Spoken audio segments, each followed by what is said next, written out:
عندما نتحدث عن الجزائر كثيرا ما نتحدث عن السياسة، ولكننا اليوم نتحدث عن ظاهرة طبيعية وقعت في الجنوب الغربي الجزائري بعد فيضانات اجتاحت المنطقة منذ شهرين، وهو امتلاء البحيرات بالمياه بشكل لفت انتباه علماء المناخ.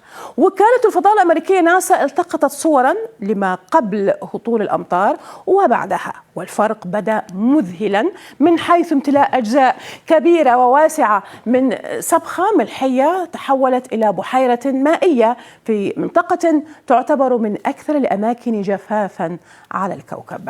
الأمطار الغزيرة في الجنوب الجزائري نتج عنها بعض البحيرات بما في ذلك سبخة الملاح. بحسب تقرير وكالة ناسا فإن الأدلة الجيولوجية والأثرية تشير إلى أن النباتات والأراضي الرطبة وحتى البحيرات كانت تغطي مساحات كبيرة من الصحراء ذات يوم من الأيام، بالتحديد ربما قبل 5000 إلى 11000 سنة، فترة طويلة يعني طويلة جدا جدا جدا.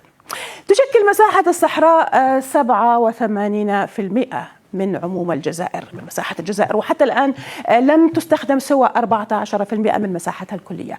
هذه هي مشاهدينا خريطة الجزائر. طبعا كما تعلمون هي من أكبر الدول الإفريقية، وتمتاز طبعا بجنوبها الصحراوي الكبير، إذ تبلغ مساحته حوالي 2.3 أجزاء من المليون الكيلومتر المربع. تقع مدينة بشار في الجنوب الغربي للجزائر وتبعد ب 900 كيلومتر، 950 حتى نكون دقيقين، عن العاصمة الجزائر. هذه هي بشار وهذه هنا العاصمة. هنا التقطت ناسا الصور التي لاقت اهتماما كبيرا من قبل المتخصصين في التغير المناخي، وتحديدا في سبخة المالح التي تقع في مجرى وادي الساورة. هذا هنا يقع وادي الساورة الذي يجري جنوبا من ولاية إدرار لنحو 30 كيلومترا ثم ينتهي إلى سبخة المالح. وهنا مشاهدينا نرى سبخة المالح، وهي بحيرة كبيرة، أصبحت بحيرة كبيرة من المياه التي تغمرها في مواسم الأمطار، بينما الأحوال تحولت إلى مياه ضحلة ملحية في المواسم غير الممطرة. إذن هذه هي المنطقة الآن، هذه المنطقة في السابق. الصورة الأولى التي التقطتها الأقمار الصناعية التابعة لناسا قبل هطول الأمطار في سبتمبر الماضي، وتظهر البحيرة مغطاة بقشرة ملحية. سجلت الأقمار الصناعية التابعة لوكالة ناسا بدء امتلاء البحيرة في منتصف سبتمبر.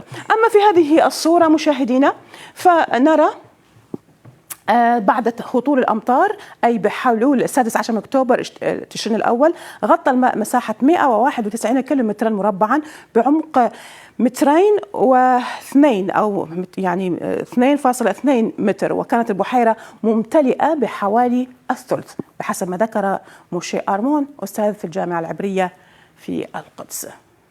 بحسب وكالة ناسا فإن ملء بحيرة صحراوية في الصحراء الكبرى هو ظاهرة نادرة وغير موثقة بشكل كبير، التي أثرت على حوض سبخة الملح منذ عام 2000.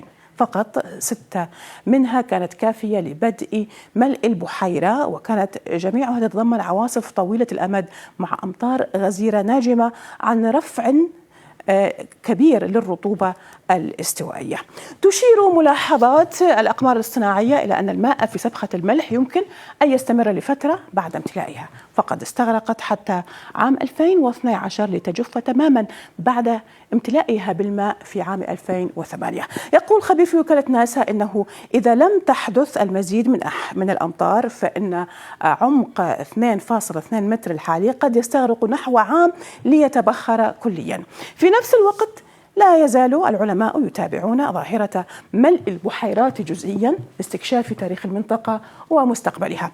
ومن إحدى التحديات التي يواجهها الباحثون هي صعوبة النماذج المناخية في إعادة إنتاج كميات الأمطار اللازمة لملء العديد من البحيرات الصحراوية، فيما رجح باحثون أن الأمطار الشديدة مثل التي حدثت في سبتمبر في شمال غربي الصحراء وجفاف البحيرات في المنطقة قد تكون كافية للحفاظ على البحيرات الممتلئة جزئيا لفترات طويلة دون هطول متكرر للأمطار.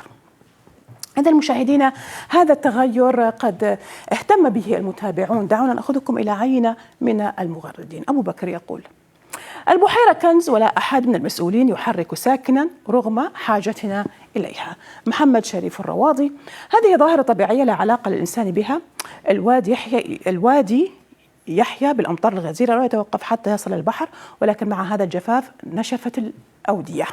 أما الجيري مان يقول هذا الجيري مان: أتساءل هل يمكن تحلية جزء من مياه هذه السبخة لاستغلالها في الري والشرب؟ يعني هذا سؤال كبير، لأن المياه قد تكون مالحة بسبب أنها تحاول أن تغير من حالة وطبيعة المكان قبل أن تتحول إلى مياه حلوة أو نقية عذبة.